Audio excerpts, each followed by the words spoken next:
very early on in the show was something to the effect of, you being a women's empowerment coach and how, things maybe should be, gender neutral. And, it's like, but, for the sake of, your coaching, it's women's empowerment coaching, geared toward reaching those people, women. Um, and what was going through my mind with all that was,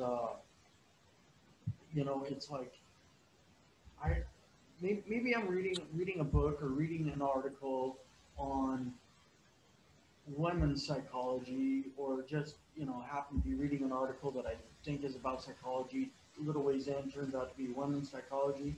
Oh well, let's read it. And I'm reading it, and I will read it and focus on parts that I relate to, not on how this isn't me. Why am I reading this? And toss it to the side, or listening to a podcast, or watching a video online with someone talking about um, you know women's feelings and whatever. And it's like, how can I relate to that instead of like women's feeling? What's all that noise? And just tossing it to the side. Is like, no, how can we relate? Not how are we different, and I don't need that in my life.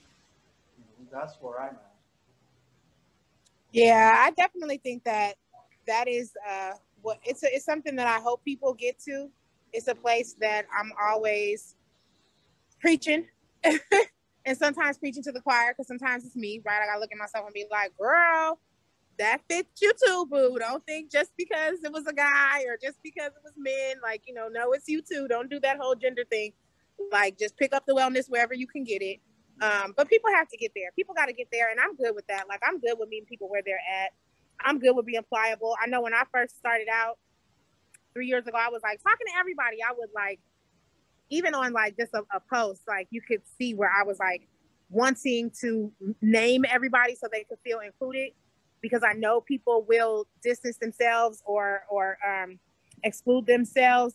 And so I would be like, yes, because for youth it's XYZ, and then this applies to women for XYZ, and then men because XYZ, and rabbits because rabbits too. And then and I had to learn, like, talk to who you talking to, and that's fine. Everybody else who needs to catch on will catch on. And as I build and I get a community of support that can help me continue to go forward, then I can tailor my messages and my materials and my products. Like, I think sometimes as coaches, influencers, and just people in wellness who want to do well, we take on too much, right? So it's like, I'm going to have a podcast, and I'm going to have a show, and I'm going to have another one on Instagram, and I'm going to be the best coach for men, women, and dogs and cats. And then I'm going to also do snakes, and like, because I could do all that. Then I'm going to be a teacher, and I'm going to be a rapper too. And like, it's just like, calm down, and I'm going to do country music. Like, breathe. We want to help so bad. We take on so much. And so I just give the message, and I do tailor it to mostly women.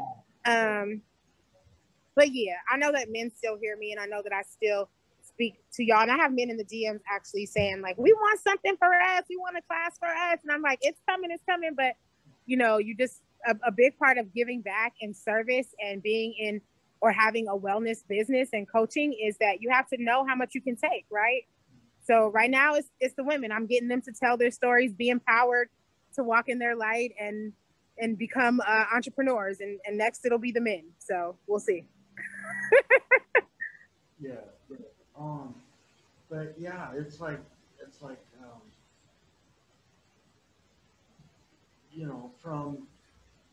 from what I'm seeing, from my point of view, being, like you were saying, reaching these people, reaching the women, and then branching out and reaching the men after that, and then branching out, possibly others and others.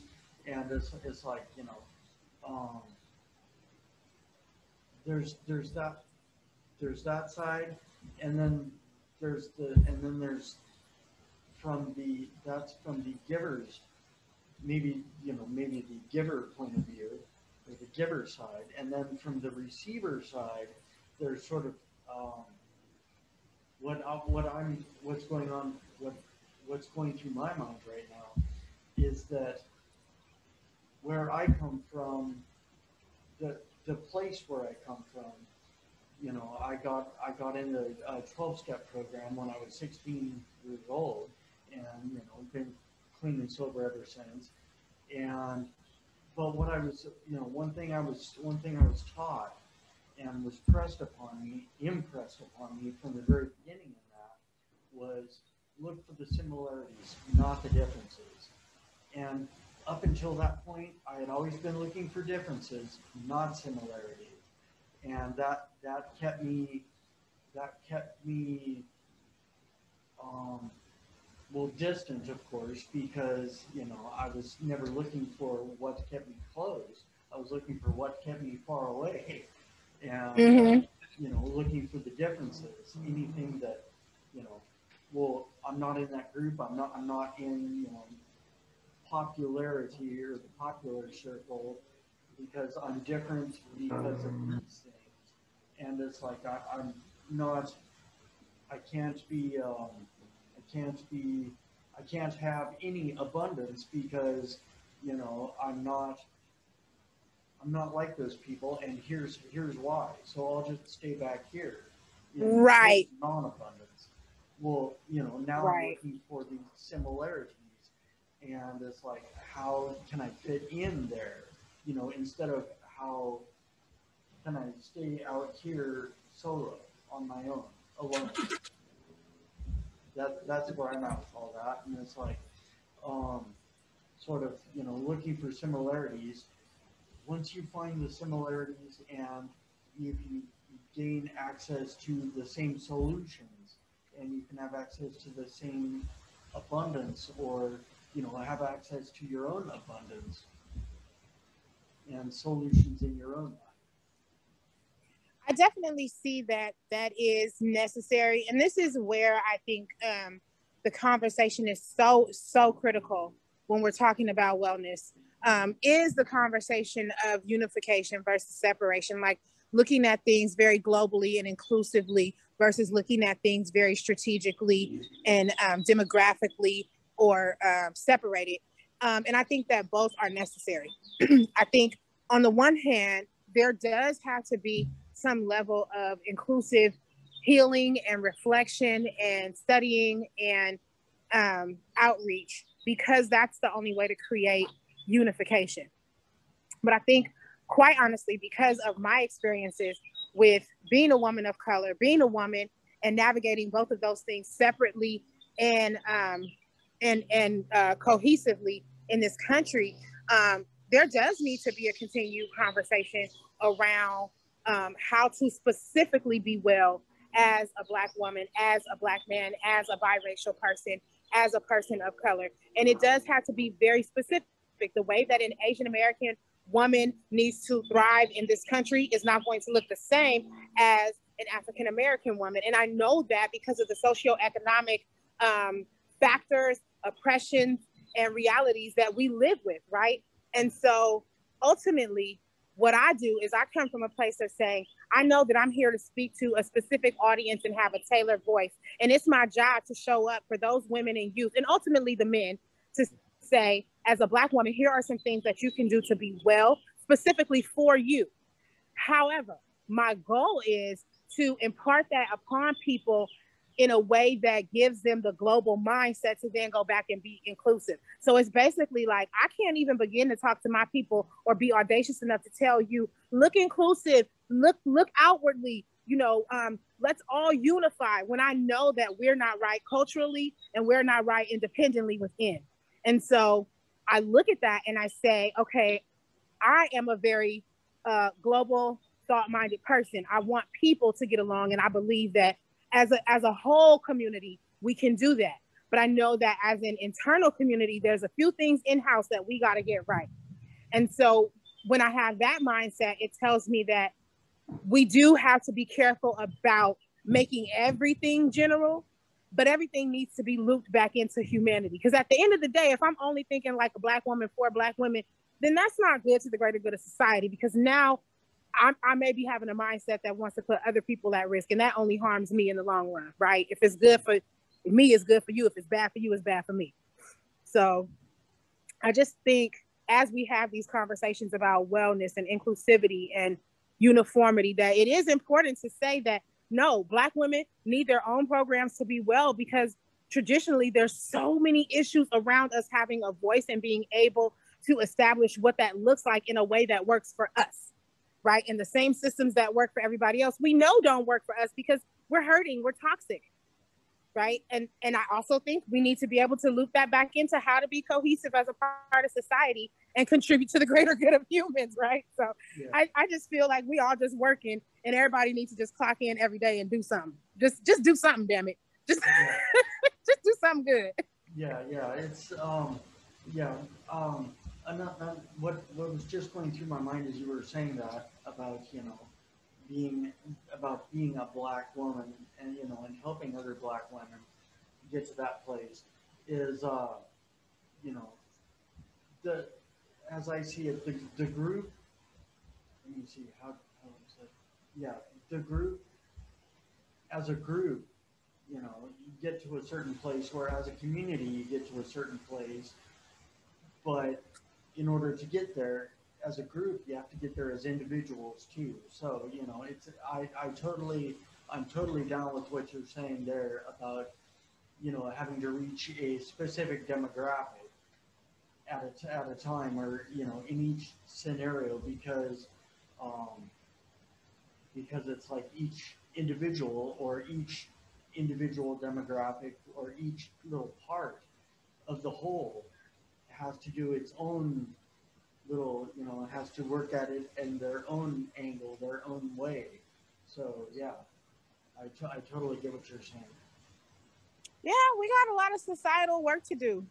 But I'm encouraged and I'm enthused, because I feel like the world has gotten to a place where we're sick enough that we can't pretend to still be okay and show up at work like you gotta call out sick now. I feel like that's what the country is doing. Is like the United States has called out sick. Like, like we couldn't put on a blouse one more day. We couldn't throw a suit on and pretend it was all good. We just had to lay there in bed with the flu and be like, we sick. And now we could get right. Now we can heal. Now, when you get things bold and honest, and you let the disease out, I feel like all the diseases are coming out. The bigotry, the racism, the chauvinism, the oppression, the poverty industrial complex, the prison industrial complex, the educational disparities, the gender bias and discrimination. We have a Black woman who just modeled a shoe after a white man who wears a skirt every single damn day. You can't tell me this country's not changing. Now, if that's not a bold statement of people being able to do what they want to do, and her shoe line is European, high quality. So if this is just one example of the ways that what I'm talking about, this ideology of the potential of separated wellness to create uniform cohesiveness is working. You know what I mean? Like a Black woman who got in her skin, got well with herself, got her dream together, got in her bag, found a man who was nothing like her, different in a lot of demographics, but who's also successful in his own right, is bold and daring. I mean, he's a straight married man who wears skirts every single day because it's fashion for him. And both of them are extremely successful at levels that people would only dare to be. And they're bridging a gap. I mean, this is the kind of stuff you don't see this in a history book. You got to be paying attention and living in real time, which is why people like us who are willing to step out and do your thing, albeit big or small, are the ones who are helping keep this thing going. Because somebody somewhere is listening to this conversation and they're saying, you know what? I'm going to go from a dreamer to a doer. You know what? I'm an expert. I didn't even know it. Shane put me on. I'm an expert too. I didn't even know it, and it's just little moves like this that create big waves of change, and so I say just keep going. We all just got to keep going. Start with you and spread it out, Yeah. Yeah, exactly. We just, we just all need to keep moving forward, keep doing our own, you know, keep doing our own thing as part of the whole, and you know, just don't even worry about being, just do our own thing, and it becomes part of the whole. We become part of the whole, and it's like, but we, like you're saying, we have to work on ourselves. We have to get ourselves right before we can, come together and be a right whole, a right, you know, the whole of the group, the whole of the community. Yeah, I definitely think that we've come from where things may have been, but I'm glad to see some of the recent upheaval, so that we can get traction to come farther. Because sometimes you have to just take down the inside of the house in order to recreate something good with the rest